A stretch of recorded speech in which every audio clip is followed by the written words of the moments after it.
میرے رسول پاک علیہ السلام کا دروازہ سب سے بڑا دروازہ ہے، حضور کا دروازہ سب سے بڑا دروازہ ہے، لیکن میرے دوستو یاد رکھنا، نبی پاک علیہ السلام نے بھی لوگوں کو جب رستہ دکھایا ہے تو رب کریم کا رستہ دکھایا ہے، اللہ کا رستہ دکھایا، اللہ کریم کا رستہ دکھایا، لوگوں رب کی طرف توجہ کرائی۔ میرے رسول کریم سید عالم صلی اللہ تعالی علیہ وسلم نے لوگوں کی اللہ کی جانب توجہ کرائی اور لوگوں سے یہ کہا کہ وہ اپنے رب کریم کی جانب اپنا ذہن رکھیں، اپنی توجہ اپنے اللہ کی جانب مبذول کریں۔ میری بات کو اچھے طریقے سے سمجھیے گا، علم اللہ تبارک و تعالی عطا کرتا ہے تو اسے اللہ کی عطا ہی سمجھنا چاہیے۔ کچھ لوگوں کے پاس علم ہوتا ہے پر علم نافع نہیں ہوتا، وہ ٹامک ٹونجا مارتے رہتے ہیں ساری زندگی۔ علم کو اللہ کی عطا سمجھیں، اپنی عقل پر اپنے شعور پر زیادہ بھروسہ نہ سمجھیں، نظر اللہ پہ رکھیں۔ حضرت مولا علی شیر خدا کرم اللہ تعالی وجہہ الکریم سے کسی نے پوچھا تھا بڑا عالم کون ہوتا ہے؟ ہمارے ہاں تو اب وہ والے عالم پائے جاتے ہیں نا، اللہ ماشاءاللہ، جو ممبر پہ بیٹھتے ہیں تو دعوے ہی دعوے ہیں، ممبر پہ بیٹھتے ہیں تو دعوے ہی دعوے ہیں، اس طرح کے عالم ہمارے ہاں پائے جاتے ہیں۔ وہ ہر بات میں دعویٰ کرتے ہیں، میں یہ کر دوں گا، میں وہ کر دوں گا۔ یہ مزاج علماء کا نہیں۔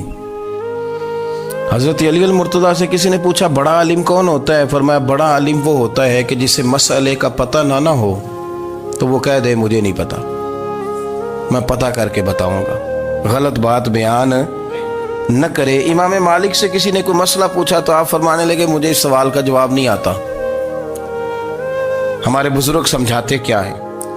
وہ کہنے لگا آپ اتنے بڑے امام ہیں تو اس سوال کا جواب نہیں آتا۔ فرمانے لگے اگر مجھے ہر سوال کا جواب آتا پھر تو میں خدا ہوتا، مجھے ہر سوال کا جواب نہیں آتا، مجھے تو اتنا آتا ہے جتنا میرے رب نے مجھے عطا کر دیا ہے۔ اپنی نظر اللہ پہ رکھیں، نکل آئیں اس معمے سے باہر کہ میں کوئی بلا ہوں، مجھے بڑا پتہ ہے، میرے پاس 6 ڈگریاں ہیں، مجھے 10 جگہ پہ تدریس کا شغف حاصل ہے، اس سے نکلیں باہر۔ قرآن مجید دیکھیے گا، اللہ تعالیٰ نے ارادہ قدرت فرمایا کہ میں حضرت آدم کو بناؤں گا، پھر بنانے کے بعد فرمایا فرشتوں سجدہ کرو آدم کو، سب نے سجدہ کیا الا ابلیس ابا واستکبر وکان من الکافرین، سب نے سجدہ کیا سوائے ابلیس کے، اس نے انکار بھی کیا، تکبر بھی کیا اور کافروں میں سے ہو گیا۔ تو یہ جب اللہ تعالیٰ نے سجدہ کرایا تو کیسے کرایا؟ اللہ تبارک و تعالیٰ نے نا حضرت آدم کو علم سکھایا خود، وعلم آدم الاسماء کلہا، خود اللہ فرماتے ہیں کہ میں نے جناب آدم علیہ السلام کو تمام اشیاء کے نام سکھائے، سب اشیاء کے نام سکھائے۔ تو وہ چیزیں پھر میں نے نا، اللہ فرماتے ہیں میں نے فرشتوں پہ پیش کی، میں نے کہا کہ بتاؤ ان کے نام کیا ہے، تو فرشتوں نے جو جواب دیا ہے وہ سمجھنے والا ہے۔ اللہ نے چونکہ خود علم سکھایا تھا حضرت آدم کو، جناب آدم سکھایا تھا لیکن فرشتوں کو نہیں سکھایا تھا، تو اللہ کریم نے فرمایا فرشتوں اب یہ بتاؤ ان چیزوں کے نام کیا ہیں؟ تو فرشتے کیا کہتے ہیں؟ فرشتے عرض کرتے ہیں قالوا سبحانک لا علم لنا۔ آپ کبھی یقین کریں اس چیز کی لذت لیں تو مزہ آ جائے۔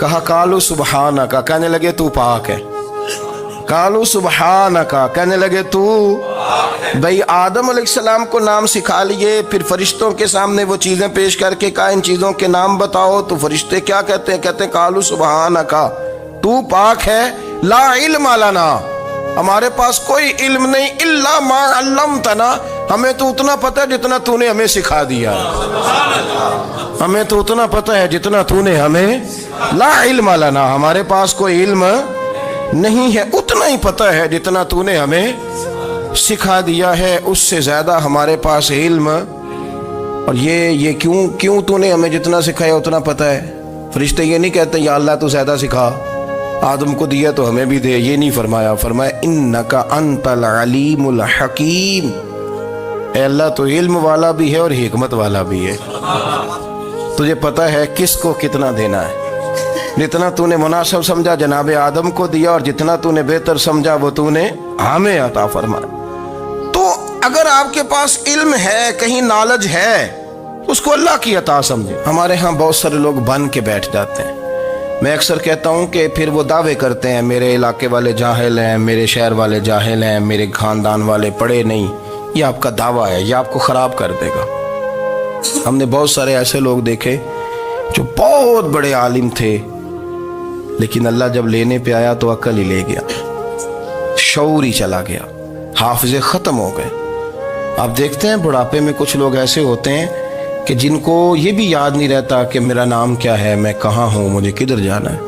تو اس وقت سے اللہ کی پناہ مانگیں اور اپنی نظر اپنے رب کریم کی جانب رکھیں، اللہ کی جانب اپنی نظر کو مبذول رکھیں۔ دوسری بات، علم کے بعد ایک چیز آتی ہے جس کا نام ہے ہدایت، جس کا نام ہے تقوی، جس کا نام ہے پرہیزگاری، جس کا نام ہے عمل، عبادت، ریاضت۔ یہ بھی اسی وقت ہی نصیب ہوتی ہے جب میرا رب کریم نصیب فرما دیتا ہے۔ ہم نے نا نیکی کا اپنا اپنا سٹیٹس بنا لیا ہے، اپنا اپنا معیار بنا لیا ہے۔ کچھ لوگ کہتے ہیں کہ جناب مسجد میں سیمٹ کا توڑا دینے سے بہتر ہے کسی غریب کو آٹے کا تھیلا دے دو۔ اب اس نے اپنا مزاج بنا لیا نا نیکی کا، اس نے اپنا سٹیٹس بنا لیا۔ میرا یہ سوال ہے کہ نبی پاک صلی اللہ تعالیٰ علیہ وسلم جب مدینہ شریف آئے تھے تو حضور نے سب سے پہلے غریبوں میں آٹا تقسیم کیا تھا کہ سب سے پہلے مسجد بنائی تھی؟ کیا عجیب لوگوں کا رنگ ہے، اپنی مرضی کی ہدایت، اپنی مرضی کا تقوی، اپنی مرضی کا معیار۔ مسجد کوئی بڑا چھوٹا خطیب بھی میری طرح کا ہو نا تو وہ مسجد میں بیٹھ کے جب نبی پاک کی بات کرتا ہے تو کہتا ہے میرے رسول پاک غریبوں کا سہارا بن کے آئے۔ وہ غریبوں کی بات کرتا ہے، مسکینوں کی، لاچاروں کی، کمزوروں کی بات۔ تو مسجد ہی تو وہ ادارہ ہے جہاں سے غریبوں کی بات ہو رہی۔ تو اب لوگوں نے غریب کو اور مسجد کو لڑانا شروع کر دیا، اس کو لڑاؤ کہ مسجد میں پیسے دینے سے بہتر ہے آپ غریب کو آٹے کا تھیلا دے دیں۔ آپ یہ کیوں نہیں کہتے کہ مسجد میں بھی آپ توڑا دیں ایک سیمٹ کا اور ساتھ غریب کو بھی خدمت کریں؟ یہ کیوں نہیں تقوی؟ اپنی اپنی مرضی کا مزاج، اپنی اپنی۔ کچھ لوگ کہتے ہیں چھوڑو جی، ساری زندگی انسان نماز پڑھتا رہے اور پھر گالیاں بھی دیتا رہے، بندہ داڑھی بھی رکھ لے اور جھوٹ بولنا بھی نہ چھوڑے۔ تو یہ آپ نے اپنے پاس سے تقوی کا معیار بنایا۔ گالی دینے کا گناہ ہے اور داڑھی رکھنے کا ثواب ہے۔ تو اگر آپ داڑھی رکھے ہوئے ہیں اور آپ کوئی غلطی کر رہے ہیں تو اس سے آپ کی داڑھی کا ثواب ختم، اللہ کرے آپ کو سمجھ آئے میری بات۔ آپ کوئی غلطی کر رہے ہیں، داڑھی کا ثواب اس سے ختم، وہ اپنی جگہ پہ قائم ہے چیز۔ اپنی مرضی کا کیوں تقوی کا معیار بناتے ہیں؟ تقوی کا مزاج اپنی مرضی کا نہ بناؤ۔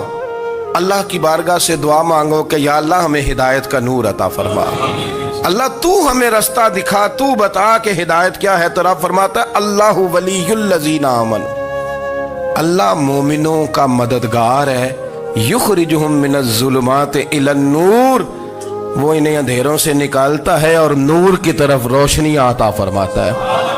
اندھیروں سے نور کی طرف اللہ لاتا ہے۔ اللہ ولی، اللہ مومنوں کا ولی ہے، وہ انہیں اندھیروں سے نور کی طرف نکالتا ہے۔